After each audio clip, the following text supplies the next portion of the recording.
Hello everyone. आज हम discuss करने वाला है toppling which is an other important concept in rotational dynamics. और टॉपलिंग हम लोगों का जो भी है, कोई ऑब्जेक्ट टॉपल कब करता है और स्लाइड कब करता है, किसी सरफेस पर हम लोगों का स्लाइड होने का कंडीशन क्या है और उसके टॉपल होने का क्या कंडीशन है, वो हम आज डिस्कस करने वाले हैं। तो आइए इसको समझते हैं हम लोग। फॉर एग्जाम्पल कि अगर हम लोगों का ये कोई ऑब्जेक्ट है, लेट अस सपोज कि ये ऐसे रखा हुआ है। अब इस पे हम लोग ये यहाँ फोर्स लगा रहे हैं, तो ये क्या कर रहा है, ये एज के अबाउट हम लोगों का टॉपल कर रहा है। लेकिन अगर यही हम नीचे फोर्स लगाते हैं तो क्या कर रहा है, ये स्लाइड होने की टेंडेंसी में है। तो यहाँ से नीचे हम लोग फोर्स लगा रहे हैं तो स्लाइड होने की टेंडेंसी है, और यही फोर्स ऊपर लगाते हैं तो ये टॉपल होने की टेंडेंसी हो रही है। दैट मीन्स कि सब यहाँ पर ये फोर्स कितना हाइट पर लगा रहे हैं, और इसमें जो फ्रिक्शन हम लोग का है सरफेस के बीच में, वो सरफेस पर फ्रिक्शन का कंडीशन क्या है, ये हम लोग देखने वाले हैं कि टॉपल होने के लिए क्या क्या कंडीशन होती है। यहाँ पर हम लोग का ये दो ऑब्जेक्ट है, जिसमें एक का बेस हम लोगों का वाइडर है, इस वाले का बेस वाइडर है और इस वाले का बेस थोड़ा सा कम है हम लोगों का। तो अब इस पे फोर्स एच हाइट पर हम लोग अप्लाई कर रहे हैं और इस पे भी एच हाइट पर। इसके टॉपल होने का चांस ज़्यादा है और इसके स्लाइड होने का चांस ज़्यादा है। ये सेंटर टॉपल होने का मतलब क्या है कि जब इस पे फोर्स हम लोग लगा रहे हैं तो ये ऑब्जेक्ट स्लाइड ना करे, इस पॉइंट के अबाउट क्या कर जाए, रोटेट कर जाए, ऐसे टर्न हो जाए। तो ये जब टर्न होता है तो इस एज के अबाउट, तो हम लोग कहते हैं कि ये ऑब्जेक्ट क्या हो रहा है, टॉपल हो रहा है। उसी तरह से ये हम लोग का जब फोर्स लगाएंगे तो ये पॉइंट स्लाइड, यानी कि ऑब्जेक्ट आगे स्लाइड नहीं हो रहा है, मेहनती के रफ सरफेस हम लोगों का है, रफ सरफेस है और सफिशिएंट फ्रिक्शन है। उस केस में ये हम लोगों का स्लाइड ना करके इस एज के अबाउट क्या करे, टर्न हो जाए। This is called toppling. तो किसी एज के अबाउट ऑब्जेक्ट का जो टर्न होना है, दैट इज कॉल्ड टॉपलिंग। तो अब ये टर्न होने का मतलब है कि जो फोर्स है इस पे टॉर्क, इस एज के अबाउट हम लोगों का टॉर्क लग रहा होगा, तभी हम लोगों का इस पॉइंट के अबाउट क्या कर रहा है, वो रोटेट कर रहा है। तो अब हम लोग यही डिस्कस करने वाले हैं कि यहाँ पर इसके ऑब्जेक्ट के स्लाइड होने का कंडीशन क्या होना चाहिए था, और इसके इस एज के अबाउट टर्न होने का कंडीशन क्या हो गया। ये अगर हम लोग देखें, यहाँ पर दो ऑब्जेक्ट हमने दिखा रखा है। ये ऑब्जेक्ट हम लोगों का है जो कि रफ सरफेस पर रखा हुआ है, और इस पर हम लोगों का एच हाइट पर एक हॉरिजॉन्टल फोर्स लगा रहे हैं। इसका सेंटर सी जहां से mg पास कर रहा है। अब अगर हम लोग कहें कि ये ऑब्जेक्ट इक्विलिब्रियम में है, this object is in equilibrium, तो इक्विलिब्रियम में रहने का मतलब क्या है, net force and net torque is zero. अब ये रफ सरफेस है, तो ये फोर्स अगर हम लोगों का राइट वर्ड लग रहा है, इसका मतलब ये इसको स्लाइड कराने की कोशिश कर रहा है। तो इस पे जो फ्रिक्शन लग रहा होगा इस सरफेस की वजह से बॉडी पर, वो इसका अपोज करने वाला होगा। ये फ्रिक्शन हम लोगों का इसके स्लाइड करने की जो टेंडेंसी है उसको इसका फ्रिक्शन रोक रहा होगा। दैट मीन्स कि यहाँ पर फ्रिक्शन अगर देखें तो ये हम लोगों का फ्रिक्शनल फोर्स ऑब्जेक्ट पर लेफ्ट साइड में लग रहा होगा, दिस इज फ्रिक्शनल फोर्स। अब इस पे mg ये फोर्स और इस सरफेस का नॉर्मल हम लोगों का, तो अगर हम लोगों का इक्विलिब्रियम है तो नेट फोर्स भी जीरो होना चाहिए और नेट टॉर्क भी जीरो होना चाहिए। तो इस पे नॉर्मल इस यहाँ से लग रहा होगा सरफेस से। अगर हम लोग कह दें कि this normal is also passing through this centre, अगर ये नॉर्मल ये सेंटर से ही पास कर जाए, उस केस में क्या होगा, तो अगर ट्रांसलेशनल इक्विलिब्रियम की बात करें तो हॉरिजॉन्टल में no acceleration, that means f equal to small f, ये दोनों एक दूसरे को बैलेंस कर लिया। वर्टिकल में हम लोगों का इक्विलिब्रियम अगर है तो यहाँ पर हम लोग कहेंगे कि n और mg एक दूसरे को बैलेंस कर रहा है। ये हम लोगों का है for summation of f equal to zero, vertical में और हॉरिजॉन्टल में। तो उस केस में हम लोगों का कहेंगे ट्रांसलेशनल इक्विलिब्रियम तो है। What about rotational equilibrium, rotational equilibrium होने के लिए नेट टॉर्क जीरो होना चाहिए अबाउट एनी पॉइंट। तो सेंटर ऑफ मास के अबाउट अगर टॉर्क देखें तो mg और n एक दूसरे का टॉर्क जीरो हो गया, बचा हम लोगों का f और ये स्मॉल f। तो उस केस में हम लोगों का ये जो हम लोगों का फ्रिक्शन था इसको क्लॉकवाइज रोटेट करा रहा है, ये भी क्लॉकवाइज रोटेट कराएगा और एफ भी हम लोगों का क्लॉकवाइज रोटेट कराएगा। मतलब उस केस में हम लोग कह सकते हैं कि ये हम लोगों का दोनों सेम सेंस में रोटेट कराने की कोशिश कर रहा है, दैट मीन्स कि यहाँ रोटेशनल इक्विलिब्रियम नहीं होगा। केस में हम लोगों का जब नॉर्मल इस सेंटर से मास सेंटर ऑफ मास से पास कर जाएगा तो उस केस में हम लोगों का रोटेशनल इक्विलिब्रियम नहीं हो पाएगा। अब इसका मतलब रोटेशनल इक्विलिब्रियम होने के लिए अब ये नॉर्मल का वैल्यू हम लोगों क्या करता है, थोड़ा सा और आगे शिफ्ट कर जाएगा। जैसे ही हम लोगों का ये बॉडी इधर से फोर्स लगा रहे हैं तो इधर से हम लोगों का ये उठेगा, मतलब उठने की कोशिश करा धीरे धीरे। तो अब उस केस में जब ये फोर्स नहीं था तब डायरेक्ट हम लोगों का नॉर्मल यहाँ सेंटर से पास कर रहा था, लेकिन अगर ये फोर्स लगाने लगे तो उस केस में हम लोगों का जो नॉर्मल है वो हम लोगों का नॉर्मल थोड़ा थोड़ा इधर शिफ्ट होना शुरू हो गया, और मान लेते हैं कि कहीं यहाँ पर शिफ्ट हो गया। यहाँ पर हम लोगों का let us suppose this distance is x, इस पॉइंट पर नॉर्मल हम लोग काम करने लगा। अब सेंटर ऑफ मास के अबाउट तो देख लिया हम लोग। अब ये इन दोनों का एक अनबैलेंस टॉर्क आएगा जो कि बॉडी को रोटेट करा देगा। इस P के अबाउट अगर देखें तो P के अबाउट में हम लोगों का इस फ्रिक्शन का टॉर्क जीरो हो गया। mg और n एक दूसरे को बैलेंस कर रहा था, इसलिए इन दोनों का टॉर्क अपोजिट डायरेक्शन में है, नेट टॉर्क जीरो, इसका जीरो, इन दोनों का मिला करके जीरो, और बचा ये फोर्स। और ये फोर्स हम लोगों का P के अबाउट क्या कर रहा है, क्लॉकवाइज टॉर्क प्रोवाइड कर रहा है, दैट मीन्स ये इसको क्लॉकवाइज में टर्न करा देगा। तो यहाँ पर इसका जो हम लोगों का अनबैलेंस टॉर्क आ गया। अब ये इसी को बैलेंस करने के लिए हम लोग क्या कर रहे हैं, अब ये टॉपल ना हो, सॉरी रोटेट ना कर पाए और ट्रांसलेट भी नहीं कर पाए, तो ट्रांसलेशनल तो कंडीशन वैलिड था हर जगह, रोटेशनल का कंडीशन यहाँ वैलिड नहीं हो रहा है। दैट मीन्स कि रोटेशनल इक्विलिब्रियम रखने के लिए नॉर्मल क्या करता है, वो हम लोगों का और शिफ्ट हो जाता है, और ये कुछ इस तरह से शिफ्ट होगा ताकि इसको रोटेशनल इक्विलिब्रियम में बनाए रखे। अब रोटेशनल इक्विलिब्रियम में बनाए रखने के लिए ये नॉर्मल हम लोगों का और आगे की तरफ, अगर इधर से फोर्स लगा रहे हैं तो उसकी और आगे हम लोगों का शिफ्ट कर जाता है। अब ये शिफ्ट हो गया, मान लेते हैं x डिस्टेंस है, तो x डिस्टेंस अगर शिफ्ट हुआ तो उस केस में अब सेंटर ऑफ मास हम लोगों का ये mg का टॉर्क जीरो, इसका और इसका टॉर्क क्लॉकवाइज और इसका torque anti clockwise. What about this point P, यहाँ पर इसका टॉर्क हम लोगों का जीरो, इसका टॉर्क क्लॉकवाइज, इसका टॉर्क एंटी क्लॉकवाइज, इसका टॉर्क भी क्लॉकवाइज। तो ये दोनों हम लोगों का क्लॉकवाइज हो गया और ये हम लोगों का एंटी क्लॉकवाइज, यहाँ पर भी टॉर्क बैलेंस हो सकता है। अबाउट सेंटर ऑफ मास, इस mg का टॉर्क जीरो, फ्रिक्शन और इस F का टॉर्क क्लॉकवाइज में, और ये n हम लोगों का एंटी क्लॉकवाइज है। दैट मीन्स इस केस में हम लोगों का पॉसिबिलिटी है कि यहाँ पर टॉर्क बैलेंस हो जाए। तो अगर हम लोगों का ट्रांसलेशनल इक्विलिब्रियम और रोटेशनल इक्विलिब्रियम देखते हैं तो उस केस में भाई नेट फोर्स यानी सभी फोर्सेस का सम हम लोगों का जीरो, तो इससे हम लोगों का मिला normal n equal to mg, और दूसरा इक्वेशन f और small f, this small f is capital F, this one for translational equilibrium. और रोटेशनल इक्विलिब्रियम के लिए टॉर्क का सम हम लोगों का जीरो हो गया।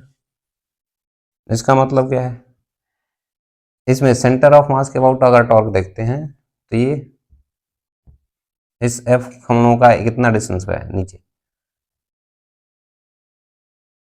ये a/2, ये कितना ऊपर है, तो ये h था टोटल और ये a/2 है, तो this height is h minus a/2। ये सेंटर से कितना ऊपर h f लग रहा था वो है, और यहाँ से x डिस्टेंस में हम लोगों का नॉर्मल लग रहा है। तो रोटेशनल इक्विलिब्रियम के लिए देखते हैं अबाउट सेंटर ऑफ मास, तो n into x sorry f h minus a/2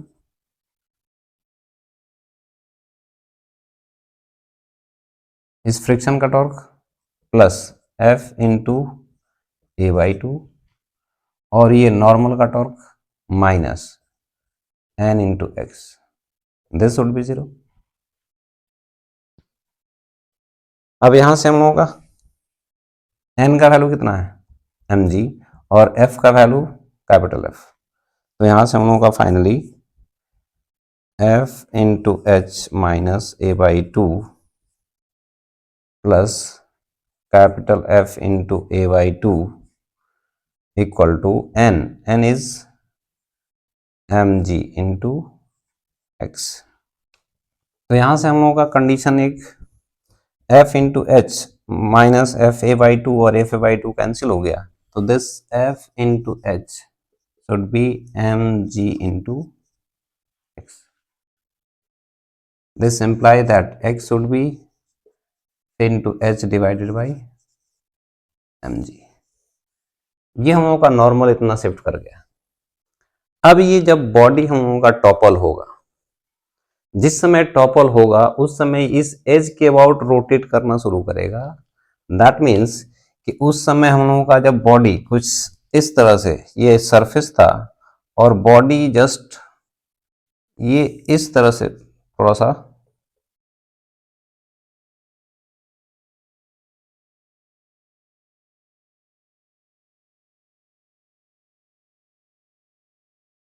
ये इस तरह से हम लोगों का बॉडी था, ये है पॉइंट पी, ये फोर्स हम लोगों का था। अब इधर से सारा पोर्शन हम लोगों का ऊपर आ गया होगा एंड ये कांटेक्ट छोड़ दिया होगा, बस ये एज हम लोगों का कांटेक्ट में रहेगा। दैट मीन्स कि इस इंस्टेंट पर फ्रिक्शन भी यहीं लग रहा होगा, फ्रिक्शन भी इसी पॉइंट पर काम कर रहा होगा और नॉर्मल भी इसी एज पे काम कर रहा होगा, और ये है सेंटर mg। तो जब ये टॉपल होने का कंडीशन होगा उस समय ये इसके अबाउट रोटेट करेगा, तो इधर वाला पोर्शन उठ गया होगा और ये हम लोगों का एज पे काम कर रहा होगा, फ्रिक्शन और नॉर्मल दोनों। दैट मीन्स कि x का मैक्सिमम वैल्यू हम लोग कितना लिख सकते हैं, this value which is b by two. ये जो डिस्टेंस था हम लोगों का it is b by two. x का जो मैक्सिमम वैल्यू है वो b बाई टू।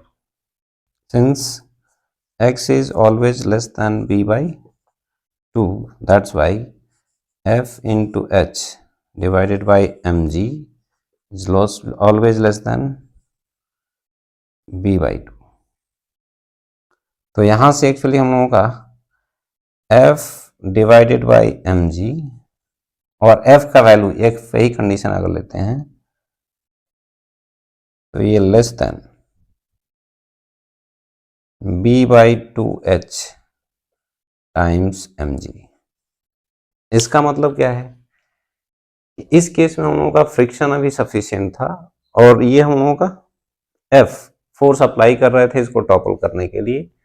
तो जब तक हम लोगों का F का वैल्यू इससे कम रहेगा तब तक ये टॉपल हम लोगों का नहीं होगा, और जैसे ही हम लोगों का ये फोर्स का वैल्यू इससे बड़ा हो जाएगा तो उस केस में ये क्या करेगा, टॉपल कर जाएगा।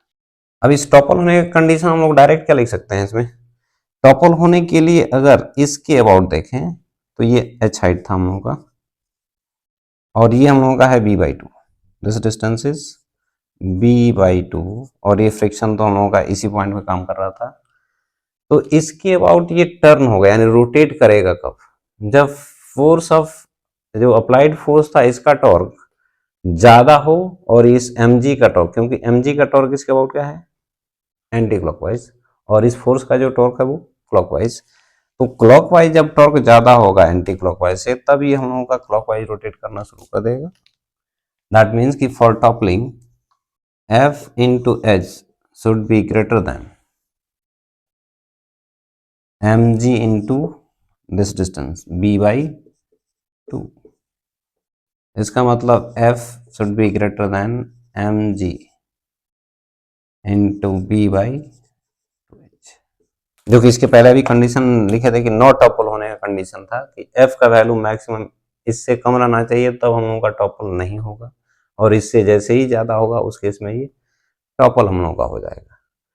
तो ये टॉपल होने का कंडीशन हम लोगों का ये है कि यहाँ पर f should be greater than this value, या टॉपल होने का condition f into H should be greater than M G into B by two, ये हम लोग का है। एफ एच हम लोग मल्टीप्लाई कर दिए थे M G B by two, तो ये टॉपल होने का कंडीशन है। तो mg into B for the given block, B भी हम लोग का क्या है, ये फिक्स है और ये इसका वेट भी फिक्स है। तो mg b बाई 2 ये हम लोगों का एक फिक्स्ड वैल्यू की तरह है। तो इसमें हम दो वैल्यू को एडजस्ट करते हैं, f को और h को। तो या तो f का वैल्यू हम लोग बढ़ा के रख सकते हैं या h का वैल्यू। अगर ही हम लोग का कहेंगे h का वैल्यू यहाँ पर कम करते हैं तो फोर्स हमको ज़्यादा लगाना पड़ेगा इसको टॉपल कराने के लिए। यानी कि जितना नीचे फोर्स लगा के इसको टॉपल कराना चाहेंगे उतना ही ज़्यादा हमको फोर्स लगाना पड़ेगा, और जितना ऊपर हम फोर्स लगाएंगे यानी एच जितना ज़्यादा होगा एफ का वैल्यू उतना ही कम होगा फॉर द टॉपल। इसीलिए हम लोग जितना ऊपर कोई भी बॉडी को जब पुश करते हैं तो उसके टर्न होने का चांसेस ज़्यादा होता है, और जितना नीचे फोर्स लगाते हैं उसमें टर्न होने का चांस कम रहता है। यानी कि इस केस में हम लोगों का स्लाइड करने का चांस ज़्यादा हो गया। जब ये फोर्स नीचे लगाएंगे तो उस केस में स्लाइड होने का कंडीशन स्लाइड होने का चांस ज़्यादा होगा। ये यहाँ पर हम लोग देख रहे हैं कि जो जस्ट अगर हम लोग का टॉपल होने वाला है उस केस में दो कंडीशन हम लोग लिख रहे हैं कि ये फोर्स जैसे टॉपल होने वाला है तो यानी इसके बाद टर्न करना शुरू कर रहा है जस्ट, यानी कि इधर वाला पोर्शन थोड़ा उठ रहा होगा और ये हम लोगों का कॉन्टेक्ट में रहा होगा, तो नॉर्मल यहाँ पर हम लोग का एक्ट करेगा। और ये frictional force horizontal force F apply किया गया और ये mg सेंटर से pass which is at distance b by 2। इसमें स्लाइड होने का कंडीशन क्या था कि जब ये जो फोर्स है इस फ्रिक्शन के मैक्सिमम वैल्यू को क्रॉस करेगा तब ब्लॉक स्लाइड करेगा, और ये मैक्सिमम वैल्यू ऑफ फ्रिक्शन कितना होता है mu into N, where mu is coefficient of friction. तो स्लाइड होने का कंडीशन है कि F should be greater than maximum friction F max, जो कि हम लोगों का mu into N which is mu M G. और टॉपल होने का कंडीशन क्या है, इस फोर्स का टॉर्क इसके अबाउट यानी इससे कितना हाइट पर है h हाइट पर, यानी F into H is clockwise torque, और ये mg जो हम लोगों का है ये इस पॉइंट के अबाउट एंटी क्लॉकवाइज रोटेट कराना है। तो mg into this distance b by 2, इस फोर्स का टॉर्क अगर ज़्यादा होगा तब हम लोगों का ये टॉपल करेगा। दैट मीन्स कि for toppling F into H should be greater then mg into b by 2। यहाँ से F का वैल्यू हम लोगों का F mg b by 2h। ये इस फोर्स से ज़्यादा होगा F तब हम लोगों का ये टॉपल कर रहा है, और ये हम लोगों का इससे ज़्यादा होगा तब ये स्लाइड कर रहा है। अब हमारा कंडीशन होता है कि स्लाइड पहले करे और टॉपल बाद में हो, यानी कि टॉपल होने से पहले ही स्लाइड करना शुरू कर दे, उसका क्या कंडीशन है, और स्लाइड होने से पहले ही हम लोगों का टॉपल करे उसके लिए क्या कंडीशन बन रहा है। तो लेट अस सपोज कि ये म्यू एम जी का वैल्यू हम लोग 10 न्यूटन है और ये हम लोगों का है 12 न्यूटन। अब फोर्स हम लोग लगाना शुरू किए F, तो F का वैल्यू अगर हम लोग देखें तो F जैसे ही हम लोगों का 10 न्यूटन से ज़्यादा होगा तो ये हम लोगों का स्लाइड करना शुरू कर देगा। लेकिन टॉपल होने के लिए क्या होना चाहिए, 12 न्यूटन से ज़्यादा होना चाहिए। दैट मीन्स कि अगर हम फोर्स का वैल्यू बढ़ाते गए तो उस केस में 10 न्यूटन तो पहले अचीव होगा, 12 न्यूटन तो बाद में आएगा। उस केस में हम लोग कहेंगे कि जो ब्लॉक है वो हम लोगों का स्लाइड करना शुरू कर देगा बिफोर टॉपलिंग, क्योंकि टॉपलिंग तो 12 न्यूटन पे होना है और ये स्लाइडिंग हम लोग का 10 न्यूटन पे है। यानी कि जब हम लोगों का टॉपल होना है यानी पहले हम लोगों का ये अचीव हो जाए, यानी ये कम है और ये ज़्यादा है, तो इसका वैल्यू अगर ज़्यादा होता है और इसका वैल्यू कम होता है तो उस केस में हम लोग कहते हैं कि स्लाइडिंग पहले शुरू होगी, टॉपलिंग बाद में होगी। यानी कि ये वैल्यू इससे हम लोगों का जब कम होगा तो उस केस में स्लाइडिंग हम लोगों का होगा पहले और बाद में टॉपलिंग आएगा। अगर जस्ट उल्टा कर दें कि ये हमारा 12 न्यूटन पे स्लाइडिंग हो रहा था और ये 10 न्यूटन पर ही टॉपलिंग हो जाए तो फोर्स का वैल्यू धीरे धीरे अगर बढ़ाते जाएंगे तो पहले तो 10 ही न्यूटन पहुंचेगा और 10 न्यूटन से ज़्यादा होगा तो ये टॉपल कर जाएगा। लेकिन स्लाइड कब करेगा, जब 12 न्यूटन का होगा। दैट मीन्स कि यहाँ पर टॉपल स्लाइड होने से पहले अगर होना है दैट मीन्स कि ये वैल्यू इससे कम होना चाहिए, तो पहले टॉपल करेगा और स्लाइड बाद में करेगा। तो हम लोग कंडीशन यहाँ लिख सकते हैं फॉर स्लाइडिंग बिफोर टॉपलिंग।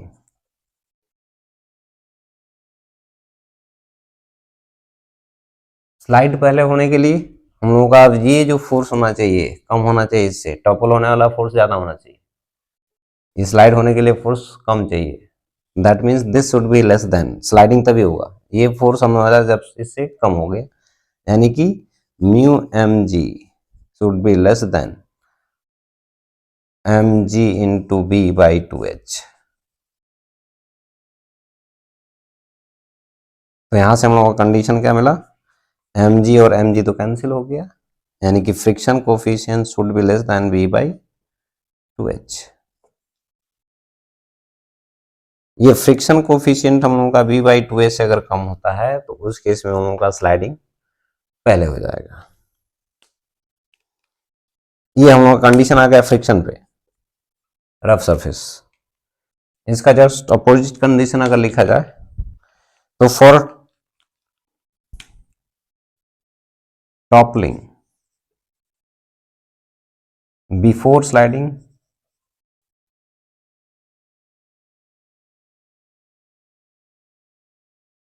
यानी कि स्लाइड होगा बाद में, दैट मीन्स कि ये फोर्स ऑफ फ्रिक्शन ज्यादा होना चाहिए टॉपलिंग से, टॉपलिंग पहले वाला जो फोर्स है वो अचीव हो जाना चाहिए, ये कम और ये ज्यादा होगा, तब हम लोगों का क्या होगा, टॉपलिंग पहले हो जाएगा और स्लाइडिंग बाद में होगा। तो उस केस में हम लोग कह सकते हैं कि this M G into B by 2h should be less than mu M G, यानी कि म्यू का value greater than B by 2h।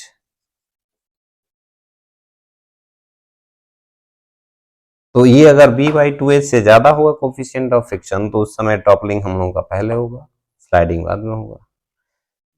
तो कंडीशन यहां से निकल के आ रहा है कि फ्रिक्शन जितना ज्यादा होगा टॉपलिंग का चांस ज्यादा हो गया, फ्रिक्शन जितना कम होगा टॉपलिंग का चांस कम होगा, स्लाइडिंग का चांस ज्यादा होगा। तो फ्रिक्शन ज्यादा रहना चाहिए टॉपलिंग के लिए और स्लाइडिंग के लिए फ्रिक्शन कम होना चाहिए। तो b बाई 2h से हम लोगों का ज्यादा होगा तो टॉपलिंग और b बाई 2h से कम होगा तो स्लाइडिंग। ये इजी वे में हम लोग याद रख सकते हैं इसको। तो एक कॉन्सेप्ट और यहाँ पर देखें, अगर हम लोगों का ये बॉडी हॉरिजॉन्टल सरफेस पे रखा हुआ है जिसमें एक हम लोगों का फ्लैट फेसेस है और ये हम लोगों का एक स्फेरिकल बॉडी है, ये भी हम लोगों का हॉरिजॉन्टल सरफेस पर भी इक्विलिब्रियम में है, यानी कि एन एम जी और ये एन सेंटर से ही पास कर रहा होता है, ये भी हम लोगों का सेंटर से ही पास कर रहा है। Now a force F is applied, horizontal force is applied. तो इसमें हम लोग कहेंगे कि ये फोर्स जब हॉरिजॉन्टल अप्लाई करते हैं तो उस केस में हम लोग क्या कर रहा था, ये नॉर्मल और आगे शिफ्ट होना शुरू किया था। अब ये आगे शिफ्ट होकर के मैक्सिमम कहाँ तक जा सकता है, यहाँ यहाँ यहाँ, जितना फोर्स का वैल्यू बढ़ाते जाएंगे नॉर्मल का वैल्यू और आगे शिफ्ट होता जाएगा और ये मैक्सिमम यहाँ तक पहुंच सकता है नॉर्मल, यानी कि अब ये यहाँ से शिफ्ट होकर हम लोगों का इस पोजीशन पे चला गया। तो उस केस में हम लोग कहते हैं कि यहाँ पर जो नॉर्मल के शिफ्ट होने का चांस बना है अभी भी शिफ्ट हो सकता है आगे इन दिस केस। लेकिन अगर हम लोग कहेंगे कि इस केस में देखें तो यहाँ फ्लैट फेस तो है ही नहीं है, जब फ्लैट फेस ही नहीं है तो यहाँ नॉर्मल शिफ्ट होने का चांस कहाँ है, जीरो। जो हम लोगों का ये b बाई 2 बोल रहे थे मैक्सिमम वैल्यू ऑफ x, इसमें हम लोगों का वो वैल्यू है ही नहीं है, दिस इज जीरो।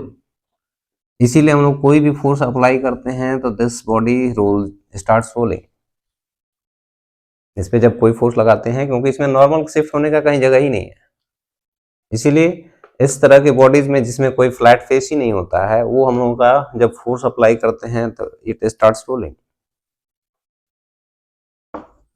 और यहाँ पर जब टॉपलिंग होने का मतलब यह है कि इसमें फ्लैट फेस रहता है तभी हम लोगों का टॉपल होता है, और उसके केस में हम लोग कहते हैं कि यहाँ पर नॉर्मल के शिफ्ट होने के लिए अभी जगह है यानी चांसेस हैं, इसमें वो कोई चांस नहीं है, कहीं भी आगे शिफ्ट नहीं हो सकता है। तो इसलिए हम लोगों का ये प्योर रोलिंग के लिए सॉरी प्योर रोलिंग कर रहे हैं, इसलिए इस केस में हम लोगों का रोलिंग होना शुरू हो जाता है, इसमें हम लोगों का रोलिंग नहीं हो पाता है, इसमें जस्ट टॉपल होता है एज के अबाउट। यहाँ पर एक अनदर एग्जाम्पल हम लोगों का, इसी में हम लोगों का एक इंक्लाइन सरफेस है, रफ सरफेस है। इस इंक्लाइन रफ सरफेस पर हम लोगों का एक सिलेंडर h हाइट का और रेडियस इसका r है, ये रखा हुआ है, मास m। अब इसमें हम लोगों का कंडीशन लिखना है कि स्लाइड करने के लिए क्या कंडीशन है और टॉपल होने के लिए क्या कंडीशन है, और sliding before toppling and toppling before sliding.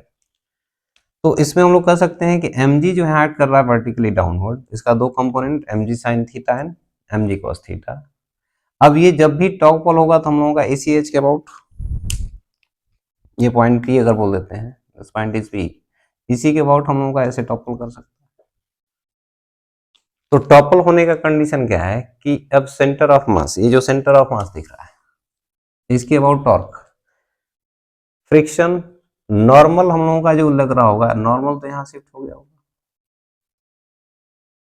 इस पॉइंट पर हम लोगों का नॉर्मल शिफ्ट कर रहा है, जस्ट ये टॉपल होने वाला है उस केस में। मतलब इधर का पोर्शन हम लोगों का ऊपर आया है और ये थोड़ा सा अभी भी कांटेक्ट में है, इधर कांटेक्ट छोड़ रहा है, तो ये हम लोगों का नॉर्मल यहाँ शिफ्ट हो गया और फ्रिक्शन फोर्स भी हम लोगों का यहीं पे काम कर रहा है। तो इसके अबाउट इसका टॉर्क और इसका टॉर्क, ये क्लॉकवाइज में और ये एंटी क्लॉकवाइज में, दिस डिस्टेंस इज r/2 और ये हम लोगों का h/2, ये जो हाइट दिख रहा है हम लोगों का h/2 है।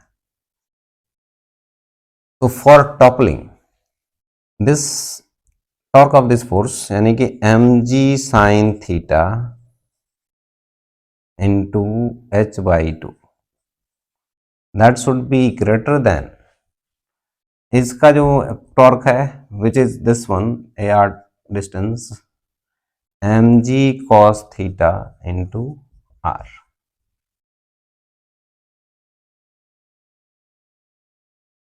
दैट मीन्स कि यहां पर हम लोगों का mg और mg तो कैंसिल हो गया, इसको लिखेंगे इधर तो tan थीटा का वैल्यू कितना, greater than 2r divided by h। tan theta का वैल्यू हम लोग का जब ये होगा h2r/h से ज्यादा, उस केस में हम लोग का ये टॉपल करना शुरू करेगा। स्लाइड होने का कंडीशन क्या है, फॉर स्लाइडिंग, स्लाइड होने के लिए हम लोग कर सकते हैं कि mg sin थीटा जो होगा वो इस फ्रिक्शन का मैक्सिमम वैल्यू जो था उससे ज्यादा होना चाहिए, तब ये स्लाइड करेगा। यानी कि mg sin theta should be greater then mu into n, n is this much mg cos theta, यानी mg sin theta greater than mu mg cos theta. This implies that tan theta should be greater than mu, mg cancel। अब ये हम लोगों का slide होने का condition हो गया और ये हो गया टॉपल होने का। अब फिर से दो चीजें, अब मान लेते हैं कि इन दोनों में से 2r और h, म्यू का वैल्यू और 2r/h, इन दोनों का वैल्यू, अब हम लोग थीटा धीरे धीरे हम इंक्रीज करेंगे अगर, तो let us suppose this one is 0.4 और ये हमारा 0.5 है, तो tan थीटा का वैल्यू अगर 0.4 से ज्यादा हुआ तब ये हम लोगों का स्लाइड करेगा, और tan थीटा का वैल्यू अगर 0.5 से ज्यादा होगा तब ये टॉपल करेगा। तो इन दोनों में से वैल्यू तो पहले यही आएगा, दैट मीन्स कि म्यू का वैल्यू अगर 0.4 है और ये वैल्यू हम लोगों का ज्यादा है, तो ब्लॉक पहले क्या करेगा, स्लाइड करना शुरू करेगा, पहले यही पॉइंट अचीव करेगा tan थीटा, उसके बाद नहीं अचीव करेगा।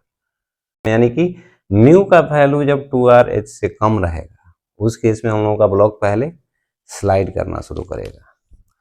तो for sliding before toppling this mu should be less than 2r/h, mu कम होना चाहिए 2r/h से।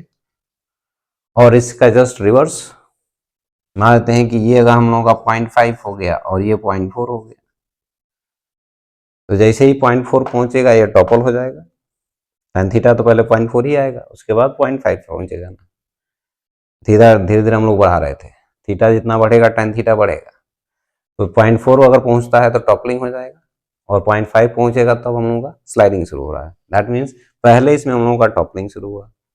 यानी कि अगर ये वैल्यू म्यू से कम है, 2r/h अगर म्यू से कम होगा तो उस केस में हम लोगों का टॉपलिंग पहले होगा। फॉर टॉपलिंग बिफोर स्लाइडिंग,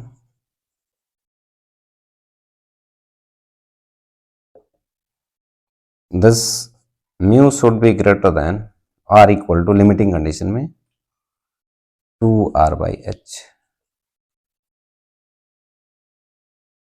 ये हम लोगों का इंक्लाइन प्लेन पर हो गया। यहाँ पर हम लोग का एक एग्जांपल है, this is a cube block, और इसका जो भी हम लोग का इधर वाला साइड है ए है, जिसमें हाफ डिस्टेंस a/2 हो गया, और इधर भी हम लोग कर सकते हैं, this one is also a यानी क्यूबिकल ब्लॉक है।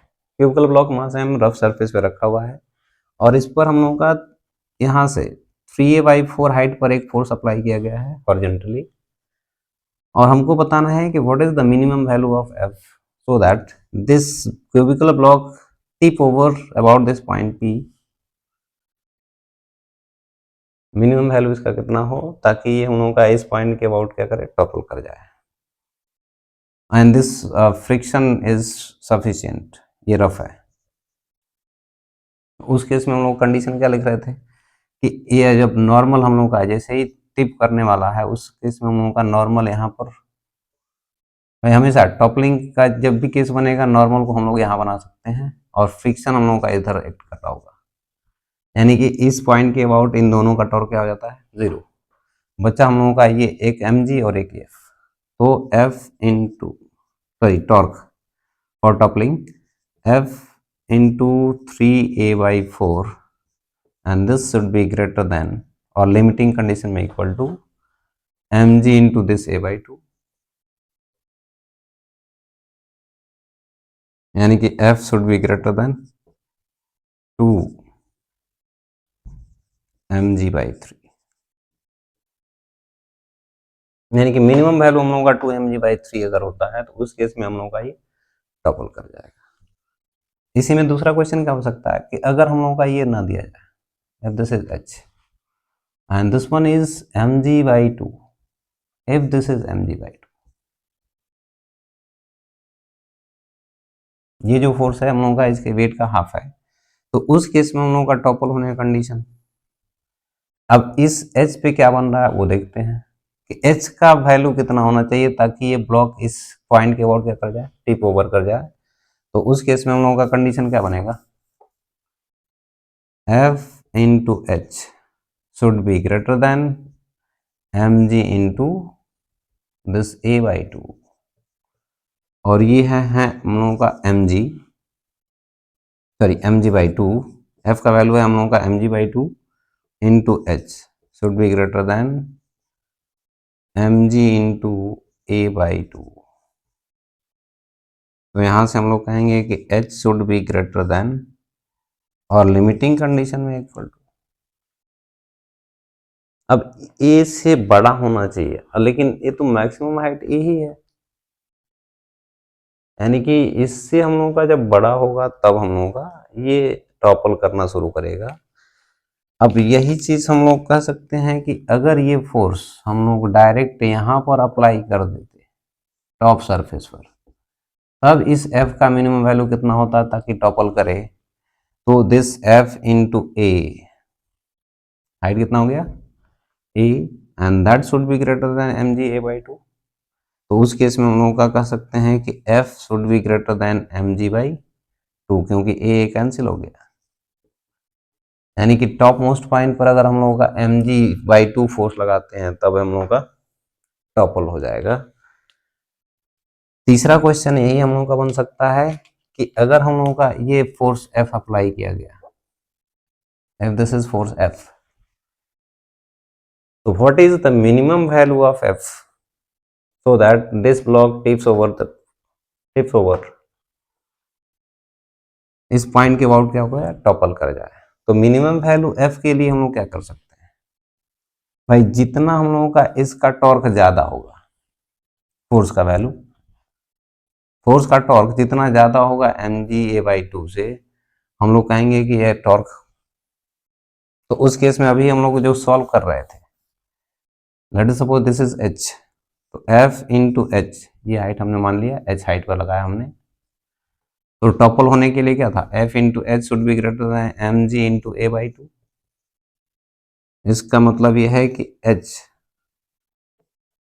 Should be greater then mg in a divided by 2f।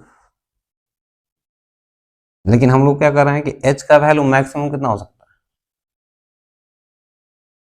है, h का वैल्यू अगर मैक्सिमम हम लोग का a ही हो सकता है, since h is greater less than or equal to a। इसका मतलब हम लोग कह सकते हैं क्या, ये h हम लोगों का इससे बड़ा होना चाहिए और ये हम लोगों का इससे कम होना चाहिए। That means this should be less then this, mg into a/2f less than a। तो यहां से हम लोगों का a और ये कैंसिल, इसका मतलब ये f इधर अगर ले जाते हैं तो इधर हो गया mg/2 लेस देन और इक्वल टू, यानी उस केस में हम लोग कह सकते हैं कि मिनिमम वैल्यू f का कितना हो सकता है, mg/2। और ये मिनिमम वैल्यू तब होगा जब हम लोगों का h का वैल्यू मैक्सिमम हो जाएगा, दैट इज a। तो ये क्वेश्चन हम लोग बहुत सारे तरीके से देख सकते हैं इसको।